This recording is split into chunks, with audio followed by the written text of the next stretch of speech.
प्रिय छात्र एवं छात्राओं, मैं संजय सिविल फोरम में आपका हार्दिक स्वागत करता हूं। 29 मई 2025 दिन बृहस्पतिवार, विष्णु देवों के देव प्रजापति विष्णु का दिन है। तो इस दिन मैं वीडियो प्रस्तुत कर रहा हूं। निरंतर वीडियो मैं दे ही रहा हूं और वीडियो से आप परिचित हैं ही।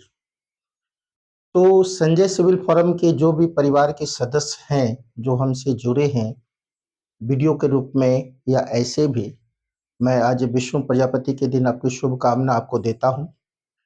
तो मैं वीडियो प्रस्तुत कर रहा हूं।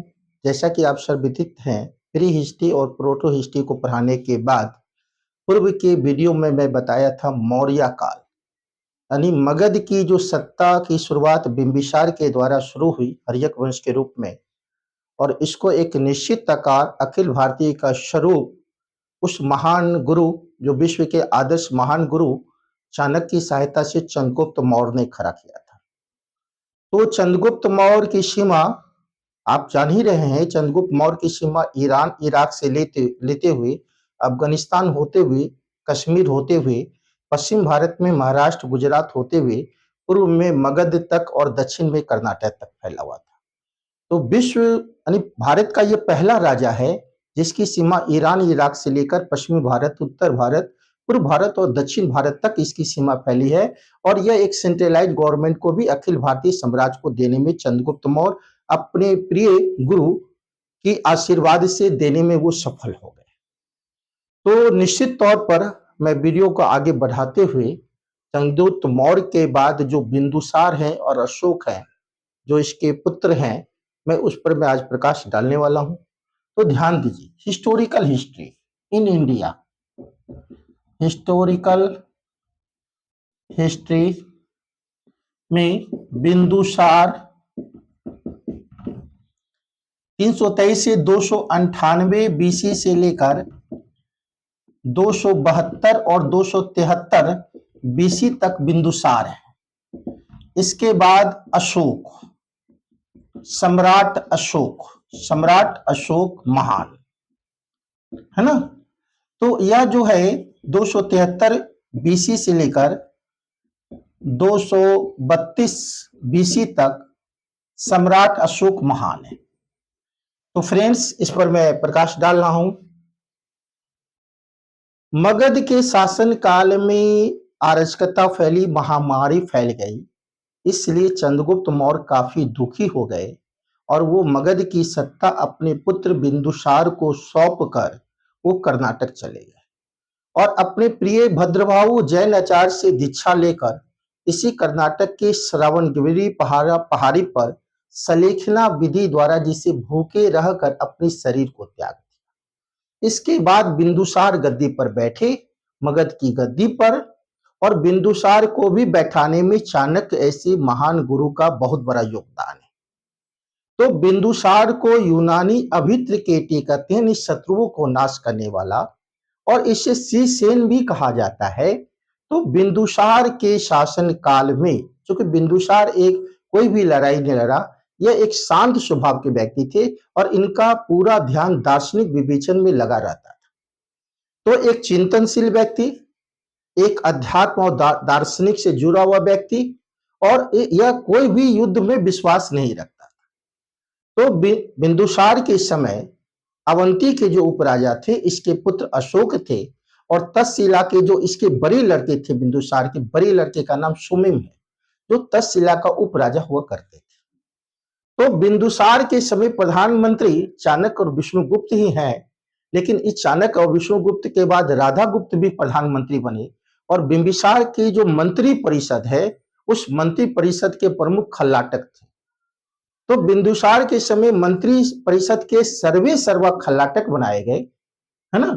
तो बिंदुसार के समय जो है सेल्यूकस का उत्तराधिकारी एंटियोकस प्रथम हुआ, और उसका राजदूत डायमेकस जो है वो बिंदुसार के शासन काल में आया था, और मिस्र के राजा फिलाडेल्फस का भी राजदूत डायनोसुस बिंदुसार के दरबार में आया था। तो उस समय बिंदुसार के समय तक्षशिला में विद्रोह हुए, और इस विद्रोह को दबाने के लिए वो अवंती, अपने पुत्र अवंती के उपराजा अशोक को भेजा, और अशोक इसमें सफल भी हो गया। और यही कारण है कि अशोक को अवंती के अलावा तक्षशिला का भी प्रभार दिया गया अपने पुत्र तक्षशिला, क्योंकि अशोक एक योग्य पुत्र था। और अशोक जो है बिंदुसार के दिल को जीत चुका था। दूसरा पुत्र होने के बाद प्रथम स्वयं जो है बड़े पुत्र हैं, उसके दूसरे पुत्र अशोक है, उसका वो दिल जीत चुका था, जो कि अशोक एक बहुत वीर है और बहुत सूझबूझ वाला व्यक्ति था अशोक।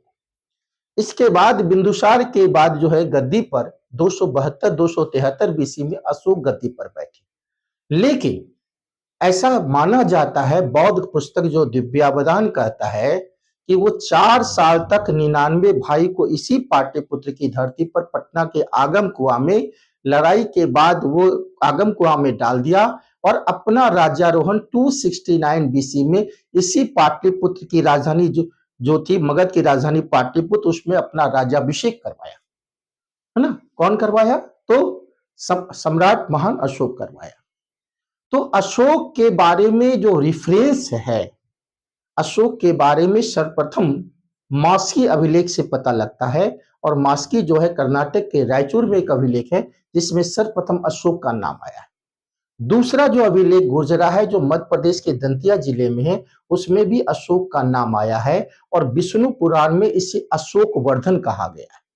जबकि अभिलेख में इसको देव नाम प्रिय यानी देवताओं के प्रिय राजा के नाम से भी संबोधित किया गया है। और भाभू शिलालेख ऐसा कहते हैं कि देवताओं के प्रिय राजा थे, देव नाम प्रिय राजा थे सम्राट अशोक महान। तो अशोक 269 बीसी में जब मगध यानी पाटलिपुत्र की धरती पर अपना राज्याभिषेक किया, इसके बाद अशोक का जो सबसे पहला विजय अभियान था वो कश्मीर था। तो शासन के ठीक यानी गद्दी संभालने के बाद ठीक 7वें बरस 269 के ठीक 7वें बरस जो है वो कश्मीर पर चढ़ाई किया। और कश्मीर पर चढ़ाई करने के बाद कश्मीर को जीत लिया और कश्मीर में श्रीनगर शहर की भी स्थापना अशोक के द्वारा इसी झेलम जिसे बितास्ता नदी कहा जाता है उस वहां पर श्रीनगर शहर को बसाया, है ना। कौन बसाया? तो अशोक। लेकिन कलहन जो है जो राजतरंगिणी पुस्तक लिखता है वो बताता है कि वो ब्राह्मण धर्म का पुजारी था अशोक और 60,000 रोज ब्राह्मण को वो खाना खिलाता था, गरीबों को दान देता था। वो शिव का भी बहुत बड़ा पुजारी था। कलहन राजतरंगिणी पुस्तक कहते हैं कि वो शिव का भी बहुत बड़ा पुजारी है। लेकिन शासन के ठीक 8वें बरस 261 बीसी में वो कलिंग पर चढ़ाई किया। और कलिंग जीतना इसलिए आवश्यक था कि दक्षिण भारत में मगध की साम्राज्य को फैलाना बहुत जरूरी था, क्योंकि अर्थव्यवस्था को मजबूत किया जा सकता है और स्थल मार्ग और समुद्र मार्ग से कलिंग होकर ही रास्ता जा सकती है। इसलिए कलिंग को जीतना बहुत ही आवश्यक था कि मगध की सीमा दक्षिण तक विस्तार हो सके और हमारी अर्थव्यवस्था मजबूत हो सके। और उस समय कलिंग हीरे जवाहरात के लिए भी काफी और हाथियों के लिए प्रसिद्ध था।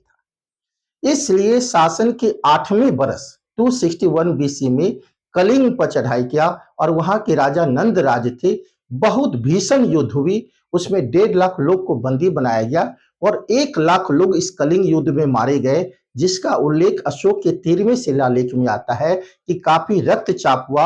और जब चारों ओर से वो रक्त ही रक्त देखा तो अशोक का हृदय परिवर्तित हो गया कि मैंने बहुत बड़ा या बहुत नरसंहार कर दिया, लाखों लोग मारे, ये जीवन की मेरी सबसे बड़ी भूल है। और उसी दिन वो वचन दिया कि आज के बाद से मैं कोई युद्ध नहीं करूंगा और मैं जनता के लिए काम करूंगा।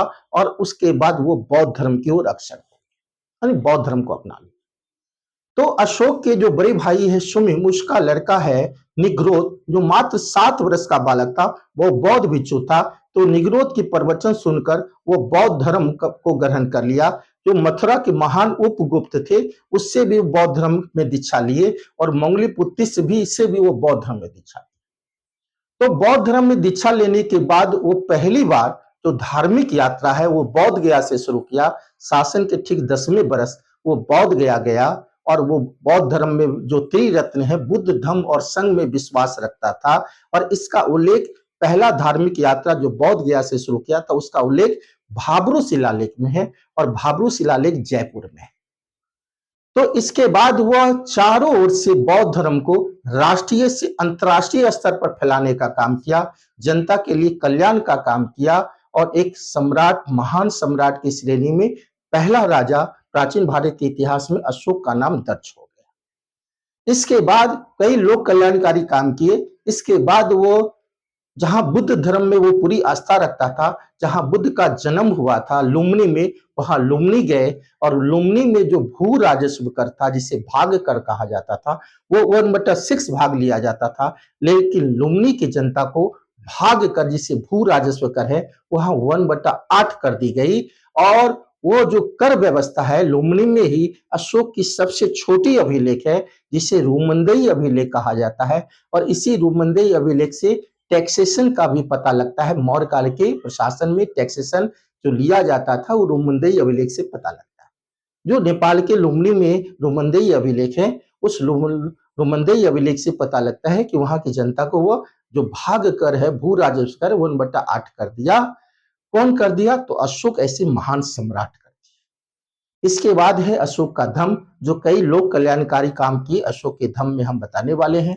तो निश्चित तौर पर इतिहास के, प्राचीन भारत के इतिहास में वो जो महान शख्स है, जो कई लोक कल्याणकारी काम किए हैं, तो अभी भी किसी भी सरकार के द्वारा हो, स्टेट गवर्नमेंट हो या सेंट्रल गवर्नमेंट हो, जो लोक कल्याणकारी कार्य है, जो अशोक के द्वारा किए गए कार्य है, वो कार्य अभी तक चल रहे हैं। तो उसके द्वारा जो आदर्श है, उसी आदर्श की प्रेरणाओं को लेकर विश्व का कोई भी सरकार हो, उस आदर्श को लोक कल्याण की तरफ ही कोई काम हो रही है। और भारत के संविधान भाग 4 में भी नीति निर्देशक तत्व में राज्य में लोक कल्याणकारी यानी भारत में सामाजिक और आर्थिक लोकतंत्र को रखा गया है। और इसकी शुरुआत, जैसा कि आप महान सम्राट अशोक रख चुके थे, उसको उसी की प्रेरणा को लेकर इस आदर्श को भी समूचे विश्व में अक्सर है। और वो प्रगति की माह पर समूचा देश आगे बढ़ रहा है, समूचा विश्व आगे बढ़ रहा है। इसी के साथ मैं अपनी वाणी को और वीडियो को यहीं विराम देता हूं। धन्यवाद।